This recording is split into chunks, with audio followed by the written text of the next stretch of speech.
You know what? I didn't get a haircut. I got a lot of them cut. For sure, if we fade, then it's a lie. But you know we are the sun, and we'll walk This is Lost Thoughts for episode 7 entitled Dr. Linus. This week we'll gush over the acting ability of Michael Emerson, cringe at the mention of Nicky and Paolo, and talk about a theory that is causing a lot of headaches. I can sum up this episode in 4 words. Michael Emerson is awesome. He is the most phenomenal actor on television and deserves a second Emmy. Okay, that was like 18 words. We pick up in the Dud world with the rebel retreat from the temple. Yes, I'll refer to Alana's group as the Rebels and Locke's army as the Empire in an ode to Star Wars. Deal with it. Alana was apparently told that they would be safe at the temple. This was one of several half-truths that Jacob shared with people. The thing to remember is that Jacob tells people one thing and has another motive in mind. See sending Jack and Hurley to the lighthouse just so Jack can smash the mirror and then stare out at the ocean so he can get a better understanding of faith. So for Alana to lead Son, Frank, and Ben to the temple only to escape seems kind of pointless. Unless you consider that they gained miles before leaving. His presence in the Rebel Alliance will be significant. Ben suggests that they go back to the original Losty campsite to be safe. For now. But why not go back to Dharmaville and just turn on the sonic fences? I thought Flock couldn't get through them. Boom World, where we see Dr. Linus teach a lesson on Napoleon. He was exiled on the island of Elba. It was where everything became clear. He was allowed to keep the title of emperor, but he lost his power. He might as well have been dead. Obvious parallel to the Dud World Ben. However, a lot of people are pointing to Elba as being an anagram for Abel, as in Cain and Abel. Dr. Linus goes to have lunch with Dr. Arzt. Doc Arzt is complaining about a formaldehyde stain that he can't get out of his clothes. Same thing happened to me when I got some Arzt on me. The funnier thing for me was that I thought that, and then Hurley mentions it later on in the episode. Arzt and Ben complain about budget issues, and Ben says that the principal has forgotten that it's about the kids. When of all people, John Locke suggests that Ben should be principal. Ben all but stole the position of leader according to Charles Whitmore. But now we have Boom World Locke planting the idea of principal in Ben's head. Ben is the quintessential Napoleon. Short of stature, but large on ideas and desire. Dud World, where Miles uses his spidey senses to read Jacob's last thoughts from his ashes. And Miles finds out that Ben killed Jacob. Ben, of course, acts surprised at this notion. No one buying it. Alana looks like she's gonna rip his arms off. She mentions that Jacob was the closest thing that she had to a father. This is kind of funny considering that the only conversation we've seen between Alana and Jacob is when she was all bandaged up in that hospital. The Rebel Alliance finally makes its way back to the original Losties campsite, where Ben is still trying to convince Alana that he didn't kill Jacob. Boom World, where we see Dr. Linus taking care of Roger, his dad. Oh, the irony. You see, Ben killed his father on the island with a gas container inside of a Dharma van, but now he's giving him oxygen in a gas container to keep him alive. Well, well, well. How the turntables. One of the best tidbits from the conversation between Ben and Roger was that they were on the island and worked for the Dharma Initiative in this Boom world. This reality is starting to take shape where the Dharma Initiative still found the island and the Linuses still lived there. But then how and why did they get off the island? Who knows what Ben would have become on the island? What a statement. Doorbell, are you kidding me? Alex Rousseau is in Ben's history club? So you're telling me that Alex and Danielle settled in America in the same area of the high school where Ben teaches? Crazy with a K. Dud World, where Alana confirms what we've all been thinking of for weeks. Quan was a candidate to replace Jacob by the names on the wall, but Alana doesn't know which one, Jin or Sun, unless they mean both. Apparently there are only 6 candidates left. Quan, Reyes, Shepard, Ford, Jarrah, and Austin. And wow, they're split up 3-3. Rebel Alliance and the Empire. At least we know Alana's purpose on the island. She's the protector of the candidates. Jack and Hurley argue about which way to get back to the temple when they're stopped by, of all people, Richard. Where the heck was he? We wouldn't believe him if he told us. Really? A pillar of black smoke, who looks like Locke in human form, just attacked and killed dozens of people inside of an ancient temple on an island that people can't see from the outside world. What about where he was would we not believe? The book on the ground below the oceanic water bottle was called The Chosen. The book has a lot of themes that relate to the relationship of Ben and Jacob. How different would Frank's life have been if he had caught that flight? How different all our lives would have been. Ben says the island eventually got him in the end, not Jacob. Alana is making Ben dig his own grave.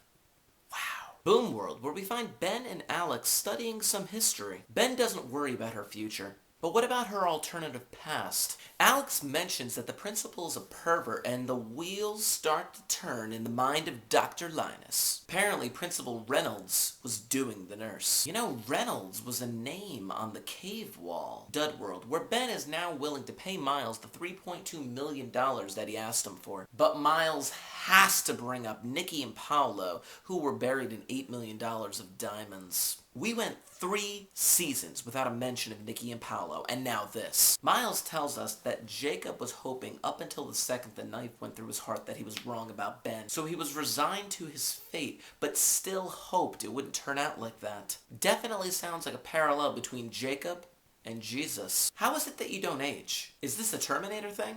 Are you a cyborg? A vampire? Why is Hurley so awesome? Jacob gave Richard a gift, but does that imply that everyone who Jacob touched is now imbued with some kind of gift? I mean, Hurley can talk to dead people now, but he could do that before he was touched by Jacob. Richard leads Jack and Hurley back to the Black Rock, where Richard says not to trust Jacob? What? There's something he has to do. Die. Boom World, and I love the interaction between Arts and Ben. Ben is making a play for the job of principal. He is still the same conniving Ben that we love to hate and love to love. Arts is only going to help him if he can get what he wants, but then he calls Ben a real killer. I wonder if this is the first time in the Boom World where Ben actually was conniving. Dud World, where Ben is still digging his own grave and the music's getting kind of weird in the background. It's the type of music they play when you know something sad's gonna happen. Richard says that it's the first time that he's been back to the Black Rock since getting to the island. They keep implying that Richard was on that ship when he got to the island. Why don't they just say it already? When Jacob touches you, it's a gift, but Richard sees it as a curse. Apparently, he can't kill himself. Richard was never told the plan that Jacob promised to tell him, and now he's given up. Anyone who's been touched by Jacob can't kill themselves. That shows why Jack couldn't jump off that bridge. And it explains why Michael couldn't shoot himself. Jack lights the fuse, complying with Richard's request, but doesn't leave because he wants to talk to him. But Jack can't kill himself. You know, Locke was going to kill himself by hanging up until the moment that Ben came in. If Ben never came in, then Locke would have never been able to die. Was it pure chance and coincidence that Ben came into that room, or fate? Jack is calling the bluff. He knows that he can't die because he has a higher purpose on the island. He's finally becoming the proverbial man of faith. And of course, Jack is right. The fuse stops. I'm starting to like this new Jack. City. Want to try another stick? Based on the fuse going out, Richard might be regaining some of his own faith. Jack says they have to go back where they started, the beach. Here comes Smokey. What are you doing here? Visiting. What are you doing? Flock wants Ben to take charge of the island, to take his place. The music in the background was slightly heartwarming, but then it stopped. Like we're about to take a step in one direction and then pulled abruptly back. Flock lets Ben out of his chain, tells him where a rifle is, and tells him to run for it. Why would Ben run when Alana was looking right at him? I mean, he could have just easily waited for her to turn her back. But no. While looking right at him. Boom World, with the second best scene of the episode between Principal Reynolds and Ben. What do you want? Your job. For a moment, you thought that Ben was going to get away with it. He was going to get the job of principal, just like he always got things when he was on the island. But the principal has been on the ropes. If he takes down the principal, He takes down Alex's future. He would kill her chances at Yale. Dud World, Ben's got the gun, but he can't shoot her. He wants to explain. This is the best scene of the episode. Ben chose the island over his own daughter. Ben even believes that Jacob didn't even care. Ben wants to go to Locke because he believes he's the only one that'll have him. But then Alana says that she'll have him. What? Ben said that he's the only one that'll have him? I got a little choked up. The fact that you have a character who is widely considered to be a villain, and you have this much of an emotional connection to him, is a testament to the acting prowess of Michael Emerson. Go back to season 2, where Ben is pretending to be Henry Gale, and he's eating cereal in the hatch with Jack and Locke. And he's explaining to them what he would do if he were one of the others. The Got Any Milk monologue is one of the best things I've ever seen, and just a small example of how awesome Michael Emerson is. Boom World, where we find Ben in the principal's office. And for a moment, you think that he sold Alex out. But no, he chose Alex, someone who's not even related to him in this world, over the job of principal. He decided to give up the chance at real power and the idea of affecting real change for Alex's future. On the island, he sacrificed her, but now he saved her. What's the deal? Why in the Boom world are our characters making better decisions in life? Jack decided to be a better father figure. Locke accepted his fate in the wheelchair. And Ben decides not to sacrifice Alex. Claire even decides to keep Aaron after all. However, Kate's still on the run, Saeed's still killing people, and Jin's tied up. How these flash sideways relate to where they are on the island in the Dud World remains to be seen. Back in the Dud World, and Ben is supposedly accepted back into the group when he offers to help Sun with the tarp. Miles found the diamonds. Or at least one of them.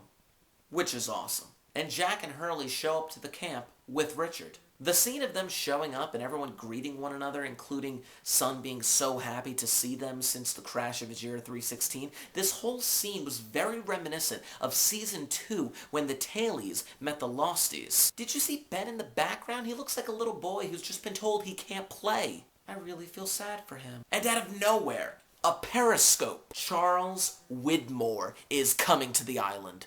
Okay, so Whitmore apparently found the island. The question is, how? Do you remember right before the flight of his year 316 when Ben called Charles Whitmore to tell him that he was about to kill his daughter? During the conversation, Ben mentioned something about going back to the island, to which Charles said that was impossible because the island would not let him back. Considering that Charles Whitmore possibly tracked Ben's movements up to the flight of his year 316 implies that Charles Whitmore knows that after that flight disappeared, they made it back to the island. This might imply that Charles Whitmore used the lamppost to find the location of the island once again. Of course, we all thought the Azure flight was the only window back to the island. If there was another way of getting back that Charles Whitmore could get via submarine, don't you think Eloise Hawking would have told people about it? This leads me to believe that Charles found the island in a similar way that Penny did at the end of Season 2. Maybe when the bomb was supposed to go off in 1977 and everyone ended up in the Dud World, the island remained visible to the outside world for a few moments. Or perhaps a message was left to him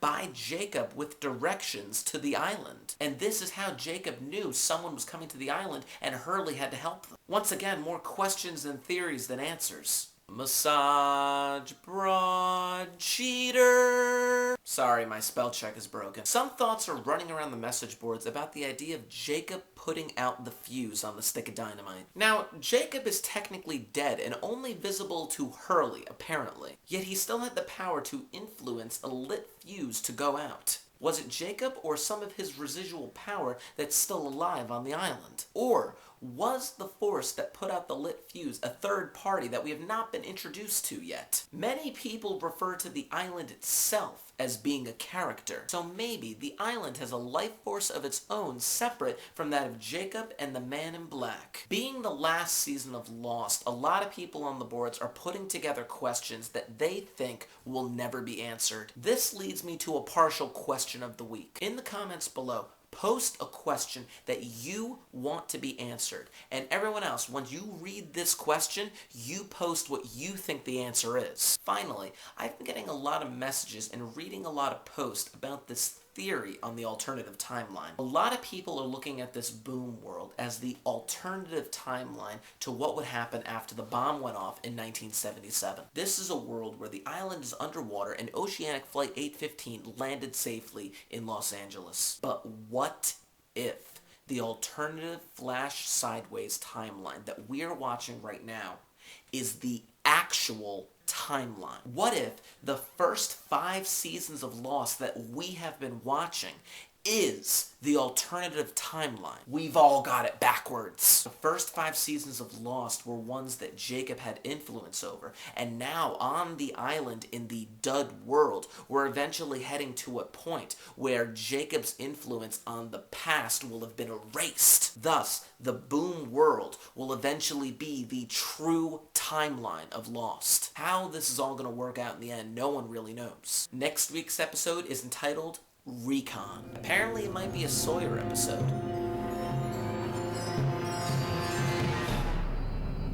My head's cold.